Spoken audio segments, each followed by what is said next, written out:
இந்திய பங்குச்சந்தைகள் வரலாறு காணாத ஏற்றத்துடன் வர்த்தகமாகின்றன. மும்பை பங்குச்சந்தையின் சென்செக்ஸ் 80,000 புள்ளிகள் என்ற புதிய மைல்கல்லை தாண்டியது. வர்த்தகம் தொடங்கிய சில நிமிடங்களில் மும்பை பங்குச்சந்தையின் சென்செக்ஸ் 597 புள்ளிகள் உயர்ந்து முன் எப்போதும் இல்லாத அளவாக 80,039 புள்ளிகளில் வர்த்தகமாகியது. தேசிய பங்குச்சந்தையின் நிப்டி 171 புள்ளிகள் அதிகரித்து 24,295 புள்ளிகளில் வணிகமாகியது. வங்கிகளின் பங்குகள், நுகர்பொருள் நிறுவனங்களின் பங்குகளிலும் முதலீட்டாளர்கள் ஆர்வம் காட்டுவது பங்குச்சந்தைகள் ஏற்றத்திற்கு முக்கிய காரணமாக கூறப்படுகிறது. HDFC வங்கியின் பங்குகளும் சுமார் 4% உயர்ந்து இதுவரை இல்லாத அளவிற்கு ஏற்றம் கண்டுள்ளன.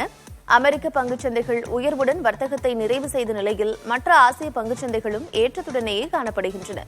அந்நிய முதலீட்டாளர்கள் நேற்று இந்திய பங்குச்சந்தைகளில் 2,000 கோடி ரூபாய் மதிப்பில் பங்குகளை விற்றதாக புள்ளி விவரங்கள் தெரிவிக்கின்றன.